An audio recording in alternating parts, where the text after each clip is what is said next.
How's it hanging, Portage County? I'm Gabe Collura, and welcome to this week's episode of Overtime. Both the Kent State men's and women's basketball teams are pushing ahead toward the MAC tournament. Let's take a look at how they've been doing.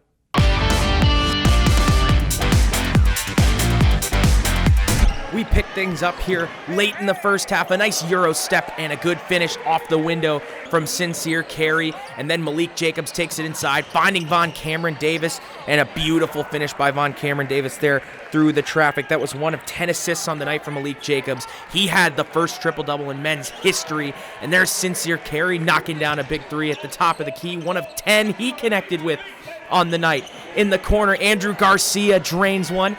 Right here, Tervel Beck with a nice finish driving in, using the window. And there's one of the 10 threes and the 42-point performance from Sincere Carey. He's hype. Malik Jacobs driving inside. A great find of Von Cameron Davis with the contact. He was double-teamed inside, and he was able to get it to go. Big finish there for the man from Columbus. A couple jab steps here by Sincere Carey, and he absolutely drains a triple from the top of the key. Sincere Carey again right here with an athletic finish.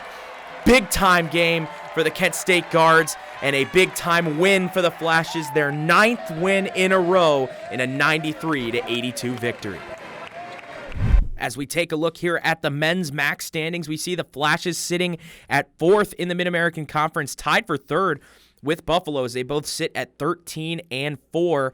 In the conference. Now, if the MAC championships were to start today, the Flashes would take on their arch rival, that school down the road, the Akron Zips, who sit at 12-6. 3 games remaining on the season for Kent State. They'll be at Central Michigan, at Northern Illinois, and then back home at the MAC for a showdown with Buffalo. The Kent State women's basketball team hosted their senior day today at the MAC Center as they honored seniors Annie Pavlansky, Mariah Modkins, Bexley Wallace, Hannah Young, and Lindsay Thal before the game, but unfortunately for the Flashes, they came up short today against Buffalo, 82-64. The Bulls were led by potential MAC Player of the Year, Deasia Fair, who had 28 points and took over the game for Buffalo. Kent State was led by Katie Shoemate, who had a game-high 18 points for the Flashes, and Lindsay Thal at 11 points and 9 rebounds for Kent State today. Next up for the Flashes, they have 2 crucial MAC games left on the schedule at Bowling Green on Wednesday and the season finale, the regular season finale that is, versus the Ohio Bobcats on Saturday at the MAC Center. Without further ado, let's break down the MAC standings. As you can see, the top 3 teams in the MAC, Toledo, Buffalo, and Akron, have already punched their tickets to Cleveland in the MAC tournament. And then it gets crazy as you have 6 teams competing for the final 5 spots in the MAC tournament in Ball State, Kent State, NIU, Ohio, Western Michigan, and Bowling Green. And those last 2 games of the season for Kent State will tell the story on the Flashes' season.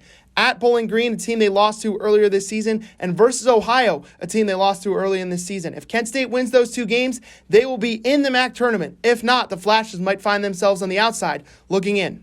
Now that we've covered Kent State basketball, let's get a look around the rest of the campus's athletics. The KSU track and field teams are in action this weekend at the MAC Indoor Track and Field Championships at the Kent State Fieldhouse. Jake Wicke highlighted the Golden Flashes with a MAC record 4th weight throw title to open up the initial day of competition. Alexander Shields and Jacob Malley are currently in 2nd and 4th place in the heptathlon, with Shields taking 1st place in the long jump. Competition continued today inside the Kent State Fieldhouse throughout the morning and into the late afternoon. And the Kent State lacrosse team traveled to South Carolina on Friday for a matchup with Presbyterian. The Flashes were able to bring home a win, putting up a season-high 15 goals in the first victory of the season. Junior Kenzie Sklar shined for the Flashes, scoring 5 goals and adding to her team-leading 13-goal season. Defensively, Madison Flanagan had a day in net, tallying 6 saves in the 15-12 victory. The KSU lacrosse team is back in action Sunday at 1 p.m., taking on the Wofford Terriers. The Kent State baseball team took a trip to Lubbock, Texas this weekend for a series against the Texas Tech Red Raiders. The Friday outing was postponed due to weather and moved to a doubleheader on Sunday, and the Flashes and Red Raiders are currently knotted at 4-4 in the top of the 5th inning. The 1-2 Golden Flash baseball team has already brought home a win against Coastal Carolina and look to close out non-conference play strong through the remaining series against Texas Tech and Austin Peay.